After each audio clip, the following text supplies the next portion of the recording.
I think that it's open to interpretation, those photos. I've seen them, and I agree that most likely someone shot from the grassy. Listen, I've interviewed LBJ's mistress who had a son with him on record. She's dead now. Okay? Madeline Duncan Brown. Okay, she was there. She heard him the night before a meeting in Dallas at the house with Nixon and others about how they were going to kill him the next day. Right, but she was LBJ's mistress. She might have been just some crazy bitch that he was banging on the side, and she liked to tell stories, and she was nuts. And then he said, what did you know about the Kennedy assassination? Oh, sugar, I was there. And so she starts talking crazy about how she was a nice lady. LBJ, and... Let me tell you something. For you to be a mistress is nothing like pillow talk. Mm-hmm. After a lady sticks her tongue up your ass. Oh, that's enough. You are. You know what I'm saying? That's it. That's as honest as you are. That's it. No, it's what you said I could fucking... No. I said, oh my gosh. Stop it. Stop it. Well, that's too much. You can't trust some mistress. I bet you could be. All right, listen, let's just go back here. Listen.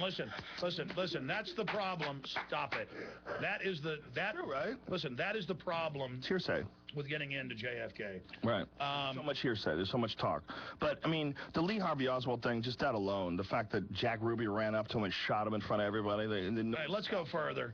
I've interviewed Grody. Who, by the way, these guys, Grody? I forget his first name. If you pull up Grody's last name, he's admittedly the undertaker for Lee Harvey Oswald. Okay? And, you know, they're wealthy folks. They own funeral homes all over Texas now, but they owned one when he was, you know, a young man in '63. And I've interviewed him, one of the only people to interview him. He actually came to an event I was at and said, I want to talk to you. He was with his son. I had him in studio. I was going to his house to interview him a few days later. Up on Lake Travis, and somebody ran him off the road, and he hadn't been able to basically do interviews since then. But on my way over there, he got run off the road by a car that came out of the lane after him. But he was there, and the FBI came in with Lee Harvey Oswald's dead body, killed by Jack Ruby in front of everybody. And the cops are ready. They hold him up, get him ready to be shot. And they came in and put ink on his hand, and they took that hand, they put it on the gun, and they went out to the media and said, we have his fingerprints on the gun. And you bet they did. It was even in ink. So they came in front of him rolled the hand on there. And he told investigators this a few times, but he told me on video that. And again, I just told you, E. Howard Hunt, you know, famous Black Ops CIA commander, overthrew Guatemala, you know, Philippines, the list goes on and on. Deathbed confession. Deathbed confession. Well, he could have been just a crazy guy saying, I'm going to trick everybody on my deathbed. This is my last. Except he was clearly photographed. I did see that coming out of the police station after he was arrested. Yeah, he was back in the boxcars, as the witnesses saw, with guys running back and forth with guns. And then all those witnesses, it was more than 20 that saw that, they all died within a week.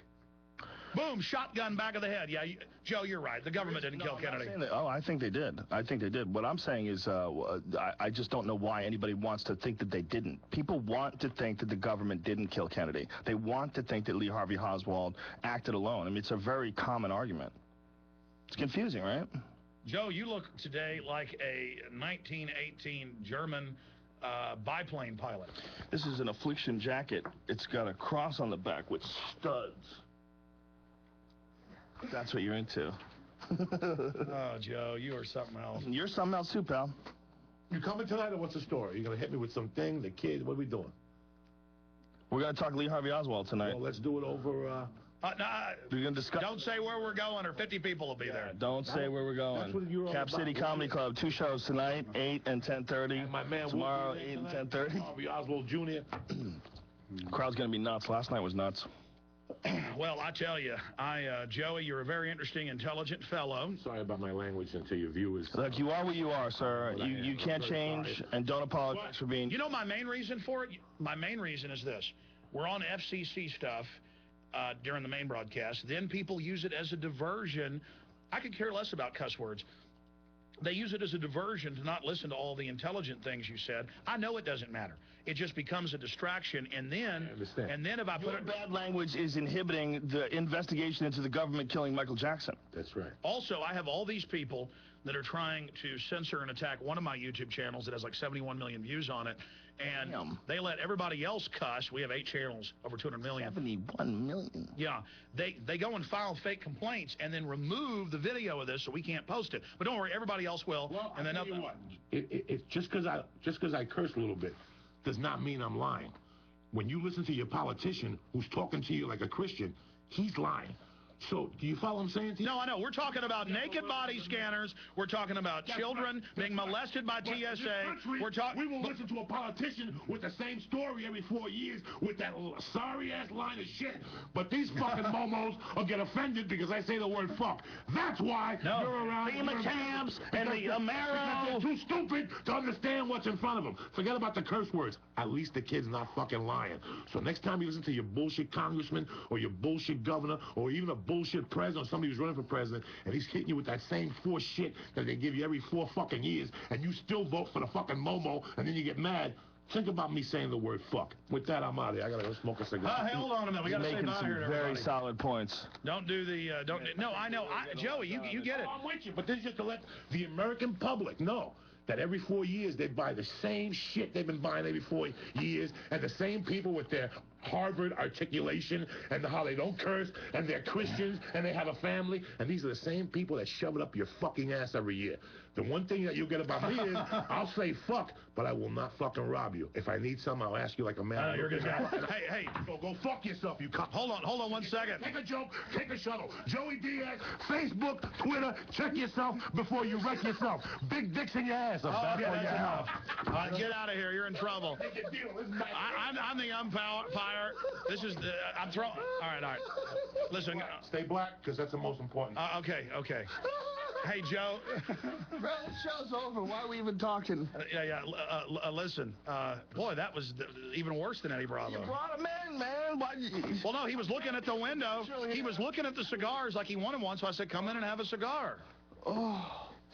It doesn't matter. Now, we're going to merge perfectly with the retransmission, so let's go ahead and take it out of here with music. And Joe, Cap City Comedy Club, 2 shows over the next 2 nights, 2 shows a night, 2 shows. Joey Diaz will be there as well, ladies and gentlemen. And I believe he needs a hero's welcome this evening.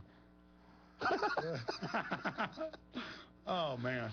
Yeah, I'm sorry. Dear Lord, I apologize, but you heard Joe. Would have been up to me. I would have. Joe said kept him in the hallway. Joe says he wants to read the Bible now, and that's you notice. I want to read that the chapter that you talked about where they're talking about holograms. Well, you notice that Jesus didn't hang around with the bankers; he beat them with whips. But Jesus did hang out with the riffraff in the street, and I guess I'm the riffraff too. And so Joey is quite a character. Joe Rogan, thanks for coming in. Thanks for having me, buddy. Appreciate it, man. Always. That was totally insane. It was very insane. But you know what? Every now and then it's good to break it up a little bit. You know, a little doom and gloom. Absolutely. We've got Lindsey Williams coming up with Key Intel on Mr. X. We've got it all. Stay with us, ladies and gentlemen, at Infowars.com, PrisonPlanet.tv. We'll be right back.